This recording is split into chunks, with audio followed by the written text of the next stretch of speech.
Hello guys, it's me lily golden. So চলে এসেছি আরও একটা নতুন ভিডিও নিয়ে। আর এখন বাজে হচ্ছে দুপুর 2টো, আর আজকে হচ্ছে 7 জুলাই, মানে আজকে আমার বার্থডে। তো আজকে শুধু আমার বার্থডে না, আজকে কিন্তু অনেকের বার্থডে, সাথে আজকে রথযাত্রা। তো আমি সকাল থেকে এত ব্যস্ত ছিলাম, এই দুপুর 2টোর থেকে আমি ব্লগটা স্টার্ট করছি। তো আমার বাড়িতে আজকে ঘরোয়াভাবে, মানে একদম নিজেদের মধ্যে থেকেই আমার বার্থডে সেলিব্রেট হবে। তো আমি পুরোটা তোমাদের সাথে ভিডিও আজকে শেয়ার করব। আর আজকে আমি স্পেশাল কিছু রান্না করতে চলেছি। কী রান্না করছি সেটা তোমাদের আমি এখন বলবো না, আমার টোটাল তোড়ঝোড় দেখে তোমাদের একটা আইডিয়া হয়ে যাবে। সো ভিডিওটা পুরো লাস্ট অবধি দেখতে হবে, আর like, comment, share and subscribe my channel. এদিকে কিন্তু আমার বেস্টিও চলে এসেছে আমার বার্থডে খেতে, আমি সবাইকে বলতে পারিনি, এই জন্য আমি খুবই দুঃখিত।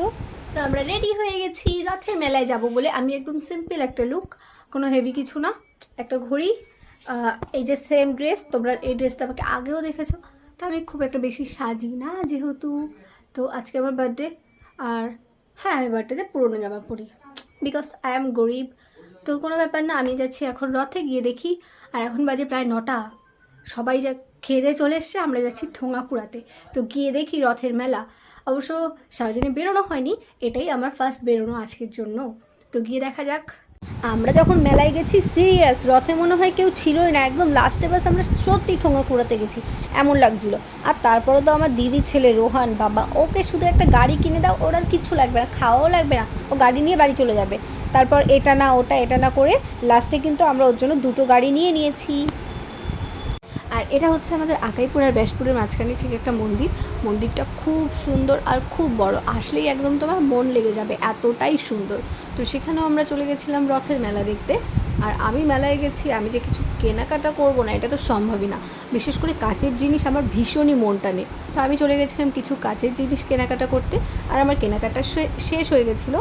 রথে গেছি আমি, পাঁপড় আর ভুট্টা খাবো না এটা তো হতেই পারে না। তো গিয়ে আমি ফার্স্টে নিয়েছিলাম একটা ভুট্টাটা খুবই সুন্দর ছিল। 11:30টার সময় আমি কেক কাটিং করব, কারণ আজকে বাবা মা বাড়িতে ছিল না। 11:30টার সময় এসছে, তো আমি এখন রাত 11:30টার সময় রথের থেকে ঘুরে এসে কেক কাটবো। তো দেখো কেকটা, আমার যে কেকটা না, এটা কিন্তু হোমমেড পুরোপুরি, আমার বোন বানিয়েছে, ওই আমাকে এটা গিফট করেছে। তো কেকটা খুব সুন্দর হয়েছে। আর সাথে ছুরি, আর এই যে এখানে হ্যাপি বার্থডে লিলি। কটা বাজে? Happy birthday to you. আমার মিল লিলির দীর্ঘ আয়ু হোক। এমনি দিলে হবে নাকি? বললে হবে? বাবাজি অনেক টাকা দিয়েছে, অনেক টাকা দিয়েছে, এখানে তোমার সেই কটা, আর অনেক টাকা দিয়েছে। আগে তোর বাপ ছোট, ওই না না বাপ না, টাকাগুলো আমরা শেষ করে নাও তুমি বড় করে। না না না, এটা কেক বাবা, এনে খা খা খা। বা তুমি খাও। কি কথা তো নিজের গায়ে লাগে, সব দিতে হয় না।